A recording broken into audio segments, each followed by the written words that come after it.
오늘부터 마태복음 강해를 시작합니다. 오늘은 마태복음 강해 첫 번째 시간으로 예수님은 어떤 분이십니까? 예수님은 어떤 분이십니까? 라는 제목을 가지고 하나님 말씀 전하겠습니다. 여러분, 우리가 인생을 살아갈 때 가장 절실하게 그리고 끈질기게 붙잡아야 하는 목표가 딱 하나 있다면 그게 뭘까요? 그리스도인이 인생을 살아가면서 절실하고 끈질기게 잡아야 할 목표가 하나 있다면 그것이 무엇일까요? 네, 바로 하나님을 알아가는 거예요. 하나님을 알아가는 것. 우리는 하나님을 알아가는 진리에 우리의 인생, 목숨을 걸어야 합니다. 믿으십니까? 자, 왜냐하면 그 하나님을 아는 진리 안에 우리의 영생이 있고 그리고 인생의 승패가 달려있기 때문이에요. 요한복음 17장 3절. 영생은 곧 유일하신 참 하나님과 그의 보내신 자 예수 그리스도를 아는 것이니이다. 자, 영생은 누구를 아는 것? 예수 그리스도를 아는 것이라는 거예요. 여러분, 보세요. 우리가 삶을 살다가 누가 우리 안에 임재하세요? 하나님께서 우리를 택하여 주시고 은혜를 주셔서 우리가 어떻게 되는 거예요? 믿음이 생겨요. 믿음이. 그런데 그 믿음이란 어떻습니까? 여러분의 믿음은 튼튼합니까? 건강합니까? 흔들리지 않습니까? 아니요. 하나님의 은혜는 신실하지만 우리의 믿음은 어때요? 매 순간 흔들린다라는 거예요. 연약하다라는 거예요. 그렇기 때문에 우리는 무엇으로 우리의 연약한 믿음을 딱 붙잡아야 할까요? 바로 하나님을 아는 진리로 붙잡아야 해요. 여러분, 하나님을 아는 진리라는 게 도대체 무엇입니까? 하나님께서는 어떤 분이시고 하나님께서 우리의 인생에 어떻게 개입하시고 계획하시고 경영하시는지를 아는 것, 이게 뭐예요? 하나님을 아는 지식이라는 거예요. 여러분, 우리의 삶은요, 우리의 인생은요, 네, 언제까지 펼쳐질지 나도 잘 몰라요. 그런데 정확한 것이 하나 있어요. 우리 모두 가지고 있는 진리 하나가 있죠. 그게 뭡니까? 우리는 죽는다라는 거예요. 여러분, 제가요, 지금 예배 드려 올라오기 전에 인터넷에서 찾아봤어요. 전 지구촌의 인구가 75억이래요. 그런데 이제 2018년 무훈련이 시작되지 않았습니까? 그런데 한 달도 채 되지 않아서 지구촌 전체에 한 달도 채 되지 않아서 죽은 인구수가 몇 명인지 아세요? 200만 명이래요. 오늘 전 세계적으로 죽은 인구수가 몇 명인지 아세요? 3만 5천 명이에요. 누구도 죽음을 피해갈 수 없다라는 거예요. 그런데 결국 우리의 영혼을 천국으로 이끌어가는 것이 무엇입니까? 우리의 믿음이잖아요. 그러니까 우리의 믿음이 흔들리면 우리의 천국행도 흔들린다라는 거예요. 그래서 우리는 어떻게 합니까? 당연히 하나님을 아는 지식으로 무장해야 한다는 거예요. 그리고 자, 우리가 왜 하나님을 아는 지식에 사활을 걸어야 됩니까? 인생의 승패 때문이에요. 자, 에베소서 4장 13에서 14절. 우리가 다 하나님의 아들을 믿는 것과 아는 일에 하나가 돼요. 자, 보세요. 하나님을 아는 일에 집중하고 하나님을 아는 일에 사활을 걸면 어떻게 됩니까? 하나님의 아들을 믿는 것과 아는 것이 뭐가 돼요? 하나가 된다라는 거예요. 그래서 온전한 사람을 이루어 그리스도의 장성한 분량이 충만한 데까지 이르리니. 14절.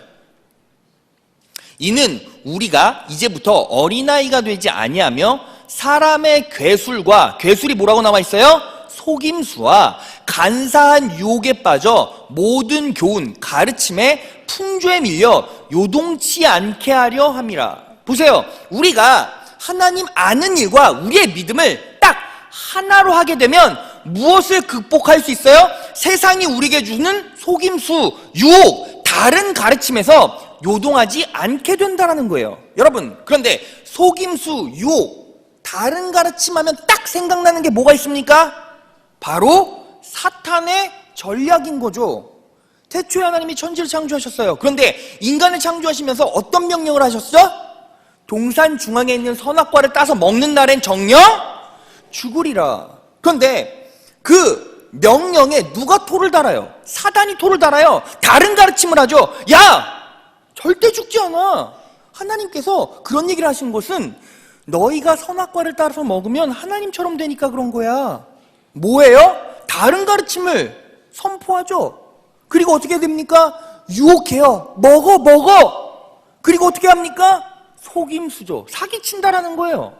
사단이 그리스도를 넘어뜨릴 때 이 세 가지 전략을 써요. 여러분, 우리가 세상에서 왜 넘어집니까? 왜 사기당합니까? 여러분, 주변에 사기당한 사람 정말 많죠?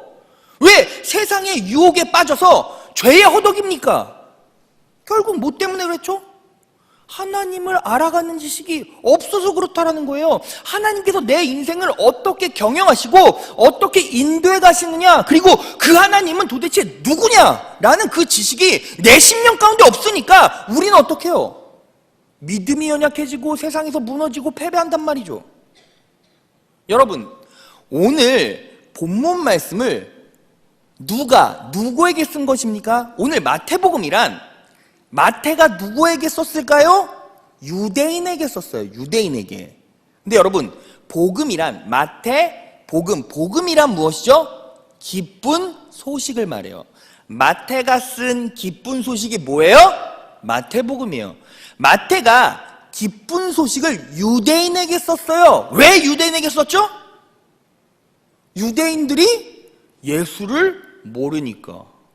예수를 모르니까 어떻게 됩니까? 지옥 가죠. 영원히 구원받지 못하죠. 그리고 삶에서도 계속 패배하게 되죠. 쓰러지죠. 넘어지죠. 그러니까 마태가 답답한 나머지 이 유대인들에게 예수를 알려야겠다 하고 쓴 기쁜 소식이 뭐예요? 마태복음이라는 거예요. 마태복음. 그렇다면 오늘 마태복음 1장 서막을 여는 부분을 보면 뭐가 나옵니까? 예수 그리스도의 족보가 나와요. 족보. 우리에게는 다소 생소하죠. 그리고 마태복음을 읽을 때마다 족보가 나오면 어떻게 해요? 우리는 당황스러워요. 넘겨요. 그런데 왜 족보를 썼을까요? 마태가 왜 유대인들을 향해서 쓰는 기쁜 소식에 마태복음 1장 서두에 족보를 썼을까요? 너무 쉬워요. 유대인들이 족보 따지는 거예요. 혈통 따지는 거예요. 예수 그리스도가 어떤 분인지를 설명하기 전에 예수 그리스도가 어떤 족보냐, 어떤 혈통이냐 라는 것부터 따지고 드니까 뭐예요? 족보를 앞으로 집어넣은 거예요. 그래서 오늘 본문 말씀은 예수님께서 어떤 혈통을 가지고 계시고 어떤 자손으로 이 땅에 태어나셨는지에 대한 설명을 단 한 문장으로 압축해서 이야기를 하고 있어요. 자, 오늘 본문 말씀을 통해서 우리는 무엇을 할 수 있습니까? 예수 그리스도가 나에게 어떤 존재인가, 그분이 나에게 어떤 귀한 분이신가를 깨달을 수 있다는 거죠. 자, 그렇다면 오늘 이 말씀을 통해서 예수 그리스도가 나에게 어떤 분이신지를 깨닫고 내 영혼 안에 믿음이 탄탄해져서 이 땅에서 승리한 여러분 되시길 진심으로 축원합니다. 자, 오늘 본문 말씀 마태복음 1장 1절을 보면 아브라함과 다윗의 자손 예수 그리스도의 세계라라고 나와 있어요. 그런데 원문에 가까워요. 세번역 성경이. 그래서 제가 실어놨어요. 세번역 성경을 다 같이 한번 읽어볼까요? 시작. 아브라함의 자손 다윗의 자손인 예수 그리스도의 계보는 이러하다. 자, 그런데 성경에 성격이 있어요. 그게 뭐냐면 중요한 단어를 반복한다라는 거예요. 그런데 세번역 성경에 보면 어떤 단어가 2번 반복돼 있죠? 네? 자손이라는 단어가 반복돼 있다는 거예요. 그러면 뭐가 중요하다? 예수님이 누구의 자손인 것이 중요하다. 그런데 예수님은 누구의 자손이에요? 아브라함과 다윗의 자손이란 말이죠. 그렇다면 왜 아브라함과 다윗의 자손인 것이 중요합니까? 보세요. 아브라함은 유대인에게 어떤 존재죠? 시조예요. 국부예요. 자, 이스라엘을 잉태시킨 장본인이 누구예요? 아브라함이라는 것이죠. 그래서 유대인들에게 아브라함은 그냥 아버지인 거예요. 그리고 다윗은 어떤 인물입니까? 이스라엘의 최고의 전성기를 구가시켰던 왕이에요. 그래서 예수님이 어떤 분이다? 이스라엘을 탄생시키고 이스라엘의 전성기를 이끌었던 그들의 뭐라고요? 자손이라고요. 적통이라고요. 그런데 예수 뭐의 계보예요? 그리스도의 계보예요. 그리스도는 뭐예요? 기름 부음 받은 자라는 뜻이에요. 기름 부음 받은 자. 구약이든 신약이든 성경에서 기름 부었다라는 말은 누구예요? 누구에게 기름을 붓죠? 왕에게 기름 부어요. 그래서 예수님은 어떤 분이시다? 너희의 조상이고 너희의 세대를 가장 강력하게 이끌었던 그 두 사람의 자손 왕의 적통이다 라는 것을 마태가 유대인들에게 당당하게 선포하는 거예요. 믿으십니까? 자, 그런데 유대인들의 입장에선 그래, 예수가 왕이다, 예수가 아브라함의 자손이야, 다윗의 자손이야. 근데 증거를 대봐, 증거를 대보라고 라고 얘기할 수 있지 않습니까? 그래서 예수님이 아브라함의 자손인 것을 성경 안에서 찾아봐야 돼요. 그런데 어떻게 찾아볼 수 있습니까? 하나님과 아브라함의 영원한 언약 사이에서 알아볼 수 있다는 거죠. 창세기 13장 14절에서 16절 제가 읽겠습니다. 롯이 아브라함을 떠난 후에 여호와께서 아브라함에게 이르시되 너는 눈을 들어 너 있는 곳에서 동서남북을 바라보라. 15절 보이는 땅을 내가 너와 내 자손들에게 라고 말하지 않고 뭐라고 말해요? 자손에게 주리니. 자, 여기서 자손이란 말은 히브리어로 제라란 뜻이고 씨앗이란 뜻이에요. 보이는 땅을 내가 너와 내 자손들이 아니라 자손에게 주리니 영원히 이르리라 라고 말하고 있다는 것이죠. 16절 내가 내 자손들로 라고 말하지 않고 뭐라고 말해요? 내 자손으로 땅의 티끌 같게 하리니 사람이 땅의 티끌을 능히 셀 수 있을진데 내 자손도 세리라 라고 말하고 있어요. 지금 뭐라고 말하고 있죠? 하나님께서 아브라함에게 약속하실 때 야, 내가 너의 자손을 번성케 해줄 거야. 그런데 누구를 통해서? 단수 딱 한 명의 자손, 그 사람을 통해서 너의 자손들을 번성케 할 거야. 한 자손을 통해서 너의 자손들이 땅의 티끌같이 될 거야 라고 얘기하고 있다는 것이죠. 창세기 17장 7절 내가 내 언약을 나와 너와 내 대대 후손들의 사이에 세워서 라고 말하지 않고 뭐라고요? 후손의 사이에 세워서 라고 말하고 있어요. 영원한 언약을 삼고 너와 내 후손의 하나님이 되리라. 여기서 후손이란 말도 아힐의 제라, 씨앗이라고 썼어요. 씨앗, 단수, 단 하나의 씨로 이렇게 말하고 있다는 거예요. 창세기 22장 17절에서 18절 내가 내게 큰 복을 주고 내 씨로, 씨들로가 아니라 씨로 크게 성하여, 여기서 씨도 제라, 똑같은 말이에요. 하늘의 별과 같고 바닷가의 모래와 같게 하리니 내 씨가 그 대적의 문을 얻으리라. 18절 또 내 씨들로가 아니라 씨로 말미암아 천하 만민이 복을 얻으리니 이는 내가 나의 말을 준행하였음이라 하셨다 하니라. 자, 종합해 볼까요? 하나님께서 아브라함과 언약을 하실 때 야, 내가 너의 자손들을 번성케 할 거야. 땅을 줄 거야. 너의 지경을 넓혀줄 거야. 그리고 너의 자손들을 땅의 티끌같이 많게 부흥케 할 거야. 그리고 너에게 복 줄 거야. 그런데 어떤 자손을 통해서? 누구를 통해서? 바로 예수 그리스도를 통해서.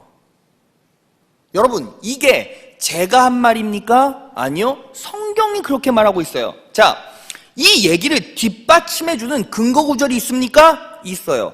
갈라디아서 3장 15에서 16절 형제들아, 사람의 예대로 말하노니 사람의 언약이라도 정한 후에는 아무나 패하거나 더하거나 하지 못하느니라. 이 약속들은 아브라함과 그 자손에게 말씀하신 것인데 여럿을 가리켜 그 자손들이라 하지 아니하시고 오직 하나를 가리켜 내 자손이라 하셨으니 곧 누구라고요?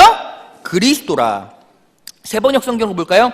형제자매 여러분, 나는 사람의 관례를 예로 들어서 말하겠습니다. 어떤 사람이 적법하게 유언을 작성해 놓으면 아무도 그것을 무효로 하거나 거기에다가 어떤 것을 덧붙일 수 없습니다. 그런데 하나님께서 아브라함과 그 후손에게 약속을 말씀하셨을 때, 자, 언약이죠. 제가 아까 소개해드렸던 언약을 말씀하실 때 마치 여러 사람을 가리키는 것처럼 후손들에게 라고 말씀하시지 않고 단 한 사람을 가리키는 뜻으로 너의 후손에게 라고 말씀하셨습니다. 그 한 사람은 곧 누구라고요? 그리스도시라고요.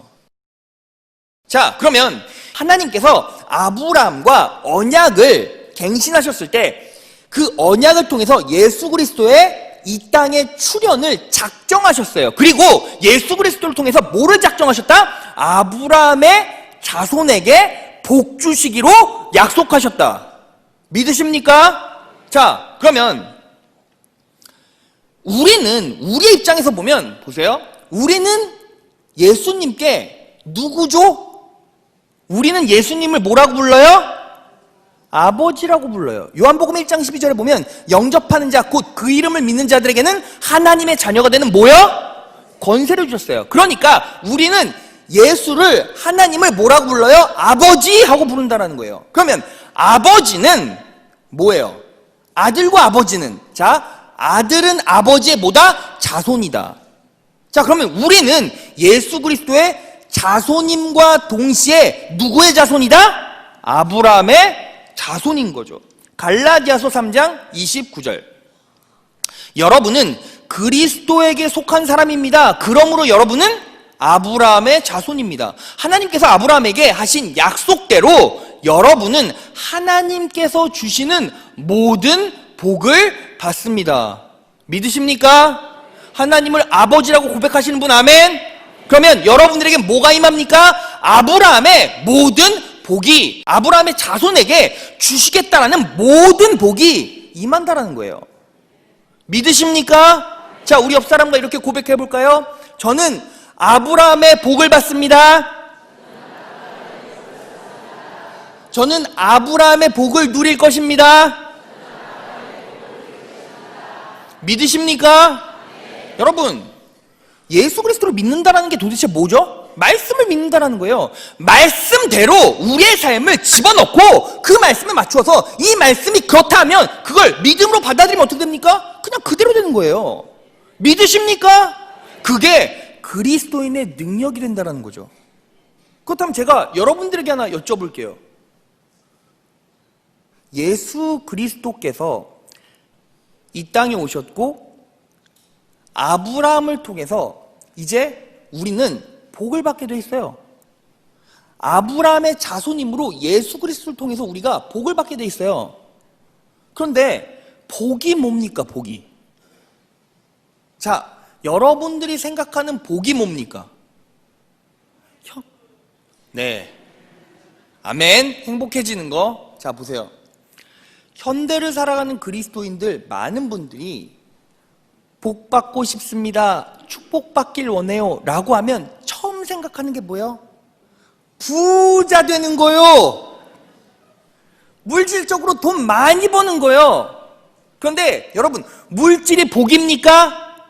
복이라는 분 아멘? 왜 아무도 아멘 안 해?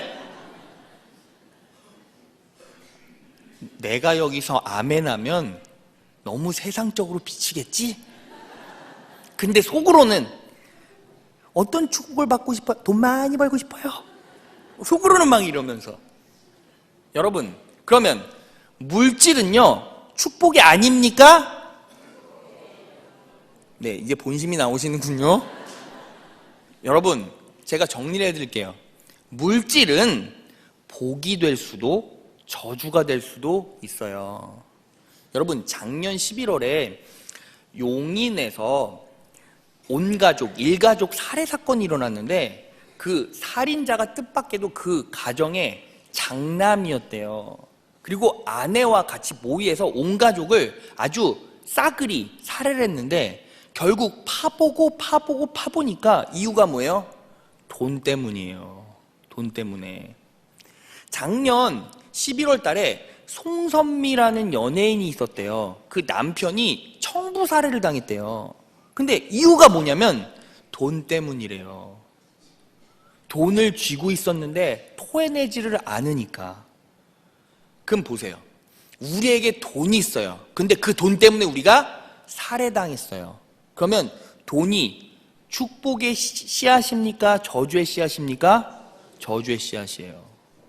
그러니까 돈은 우리에게 축복이 될 수도 있지만 저주가 될 수도 있다라는 거예요. 그래서 돈은 결국 복의 가치로 매겨지는 게 아니에요. 그렇다면 그리스도인에게 복이란 무엇일까요? 하나님께서 말씀을 우리에게 주시면서 어떤 복을 작정하시고 예정해 놓으셨을까요? 골로새서 1장 27에서 28절. 하나님이 그들로 하여금 이 비밀의 영광이 이방인 가운데 어떻게 풍성한 것을 알게 하려 하심이라. 이 비밀은 너희 안에 계신 그리스도니 곧 영광의 소망이니라.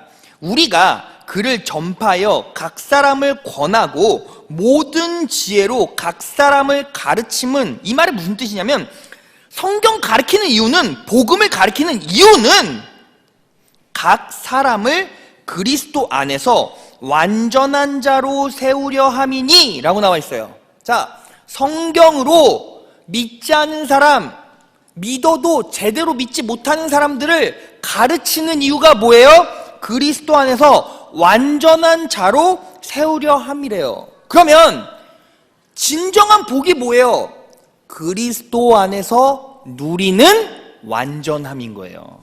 자, 여기서 텔레이오스라는 완전한이란 뜻은 넘치고 충분하다, 아무것도 필요 없는 이라는 뜻이에요. 보세요. 여러분, 성령 하나님께서 내게 주시는 복을 누리고 싶지 않습니까? 근데 그 복이 뭐예요? 예수 그리스도 안에서, 예수 그리스도 안으로 들어갔을 때 느끼는 뭐예요? 완벽함, 완전함, 더 이상 아무것도 필요 없음이에요. 그건 예수 그리스도 안에만 있는 사람이 누리는 축복이고 기쁨인 거죠. 근데 그게 도대체 뭘까요? 그게 제가 예를 하나 드려볼까요? 여러분, 제가요 딸이 둘이 있어요. 첫 번째는 예은이고 두 번째는 채은이에요. 그런데 제가 예은이와 채은이를 가만히 보면 좋아하는 게 거의 정해져 있어요. 첫 번째는 분홍색 옷, 두 번째는 예쁜 구두, 여자들이에요. 그리고 세 번째는 동화책, 네 번째는 TV 보기, 그리고 다섯 번째는 먹는 거. 예은이는 초밥을 좋아하고 채은이는 아이스크림을 좋아해요. 그래서 제가 옷 사줄까, 구두 사줄까, 뭐 먹고 싶어 하면 애들이 너무 좋아해서 만세! 하고 막 소리를 질러요. 너무 기쁘니까. 근데 요즘은 어떤지 아세요? 요즘은 예은이가 이제 초등학교 가요. 컸거든요. 그러니까 예은아, 뭐 갖고 싶어? 옷 갖고 싶어? 인형 갖고 싶어? 뭐 먹고 싶어? 돈 주세요. 왠지 아세요? 이미 깨달은 거예요. 아, 이 모든 것들은 돈으로 살 수 있는 거구나.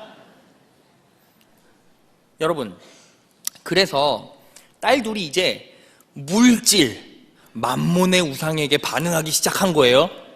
근데 2주 전에 예은이가 독감이 걸렸어요. 그리고 채은이도 독감이 걸렸어요. 근데 여러분, 그때 막 열이 39도까지 올라가고 애가 정신이 없어서 허덕이기 시작했어요. 근데 여러분, 그 피덩이가, 아이가 독감 때문에, 독감 바이러스 때문에 고통스러워서 막 널브러져 있다고 생각해 보세요.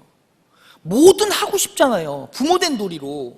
그러니까 예은아, 뭐 먹고 싶어? 채은아, 뭐 먹고 싶어? 채은아, 뭐 갖고 싶어? 너 뭐 하고 싶어? 다 해줄게. 말만 해. 그런데 아무 얘기 안 해요.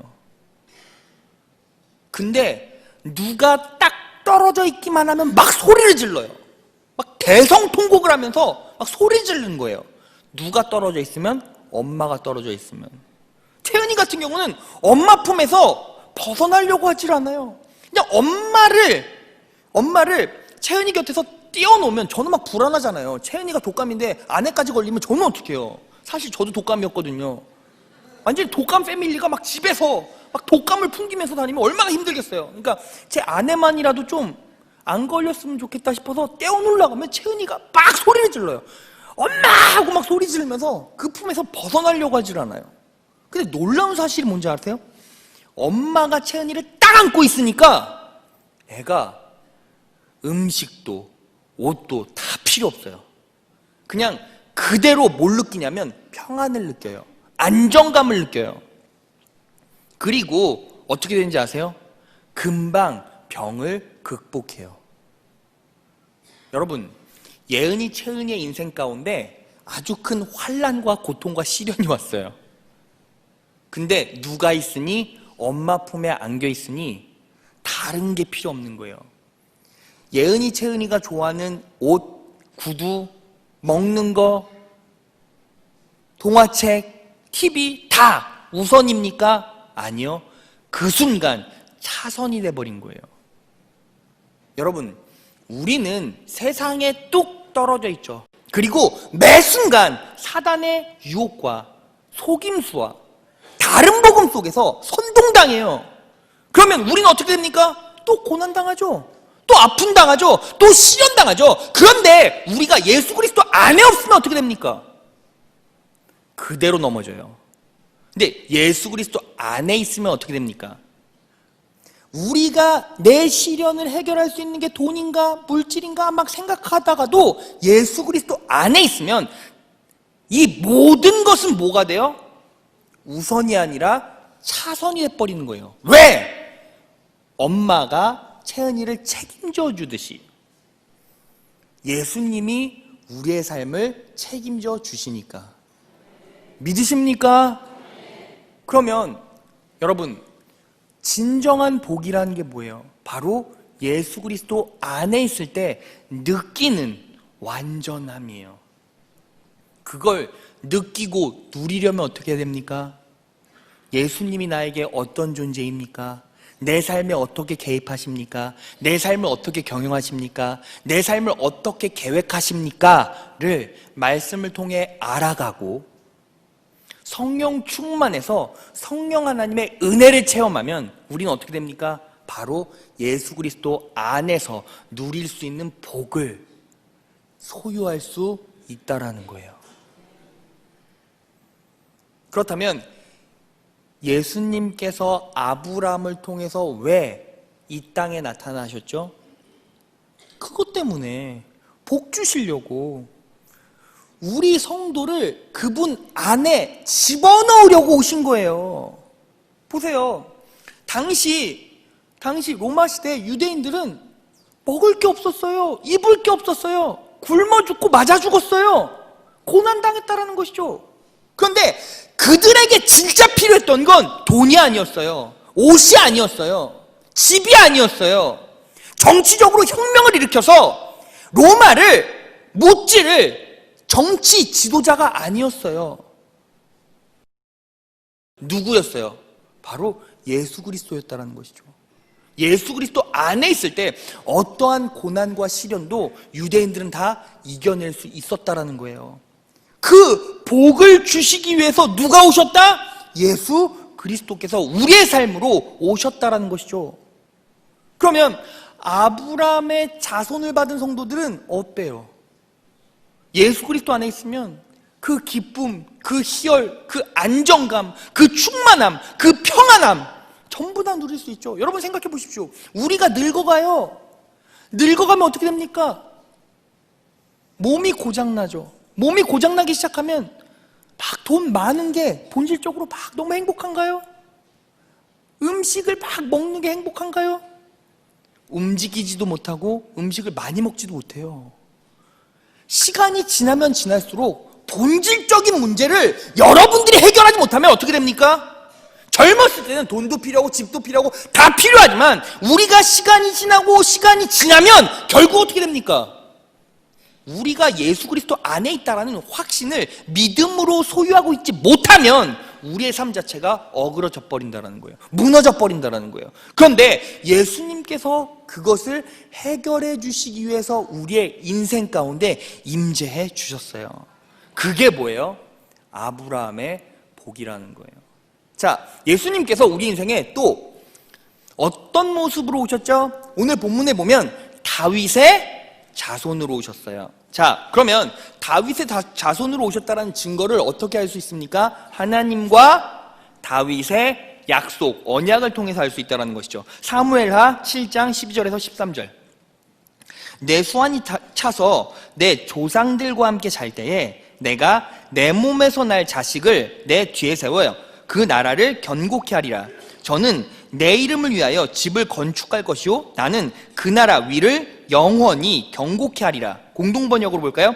내가 살 만큼 다 살고 조상들 옆에 누워 잠든 다음 내 몸에서 난 자식 하나를 후계자로 삼을 터이니 그가 국권을 튼튼히 하고 나에게 집을 지어 바쳐 나의 이름을 빛낼 것이며 나는 그의 나라를 영원히 든든하게 다지리라. 결국 이 약속의 본질은 뭐냐면, 야 다윗아, 너의 후손을 통해서 그의 나라가 영원히 견고케 될 거야. 너의 후손을 통해서 그의 나라가 영원히 서게 될 거야. 이 약속인 거예요. 견고케 될 거야. 이 약속인 거예요. 그런데 보세요.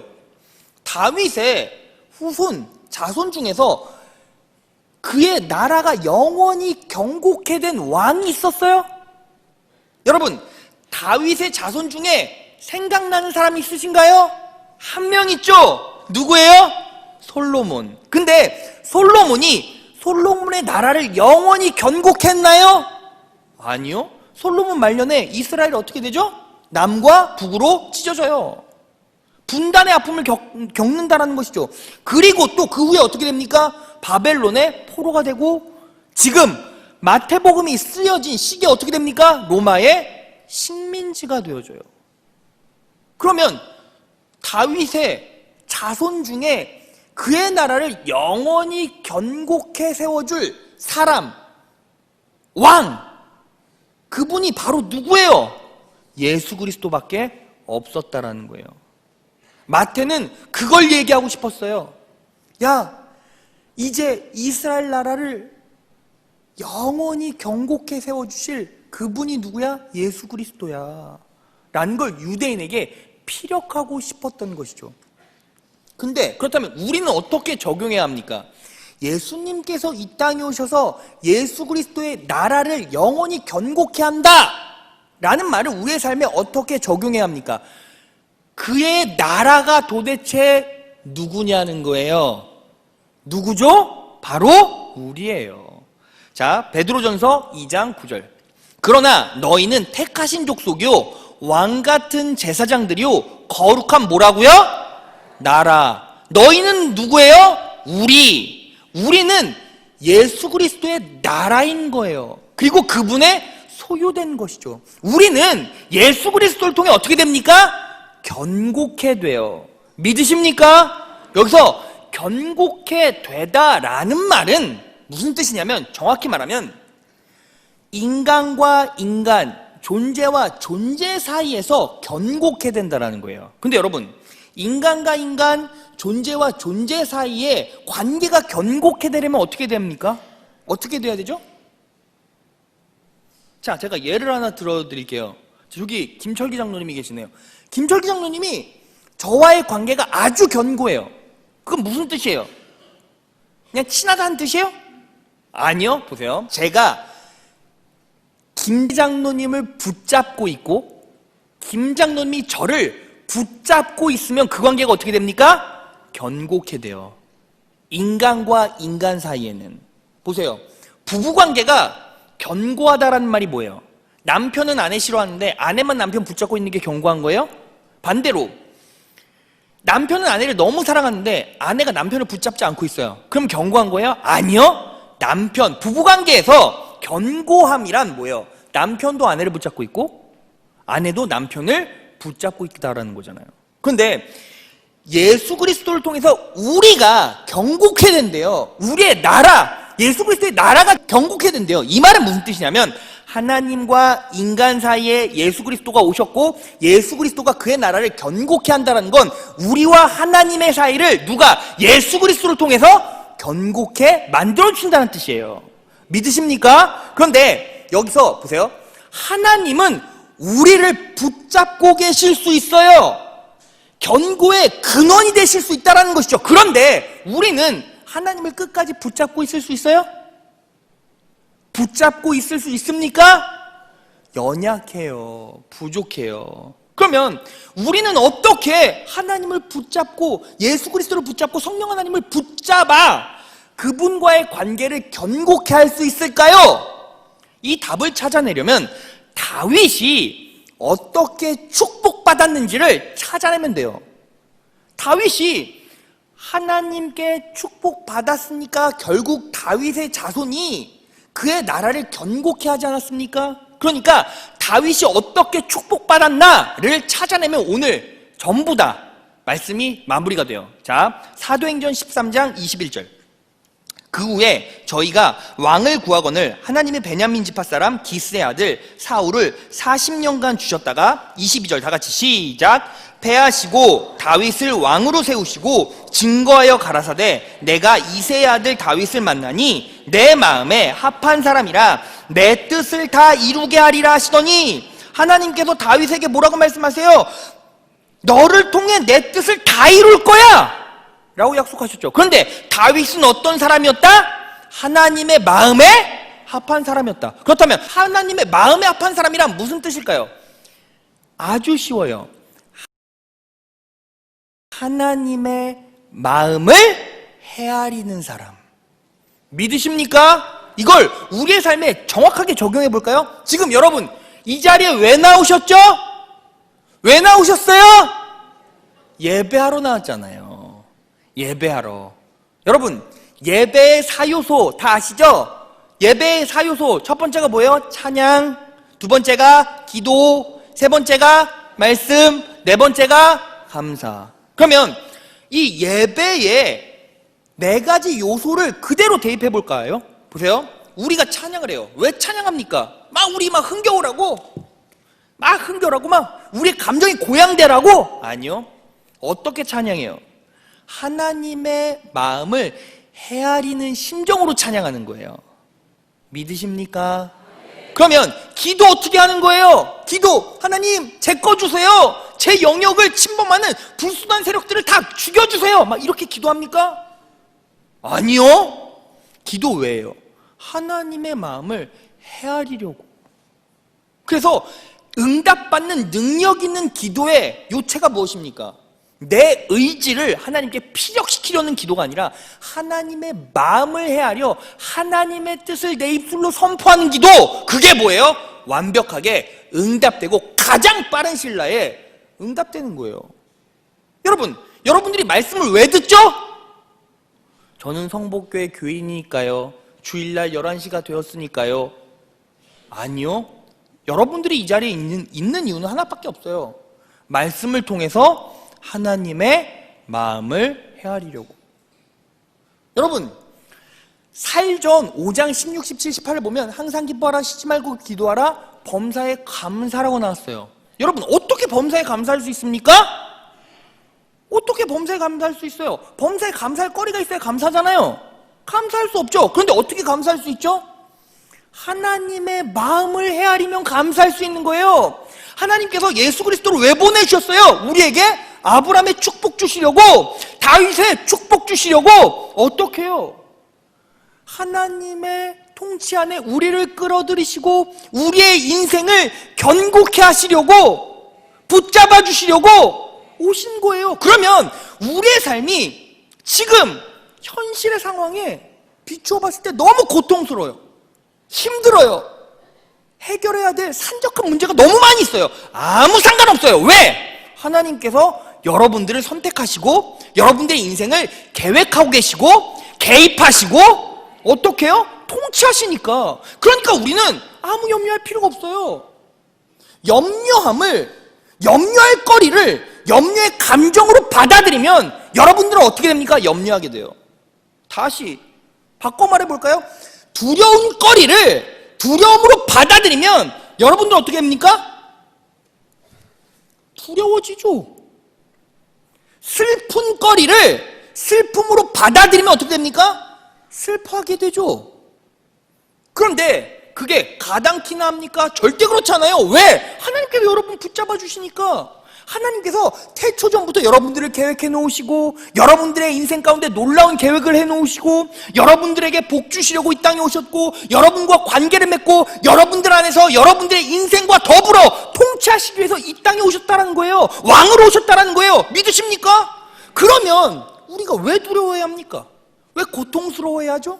왜 슬픈 감정이 우리의 인생을 집어삼키도록 놔두십니까? 하나님께서 내 인생 가운데 함께 하신다는 확신 하나만으로 우린 뭐 할 수 있어요? 감사할 수 있는 거예요. 그걸 예배로 확인하게 되면 우리는 어떻게 해요?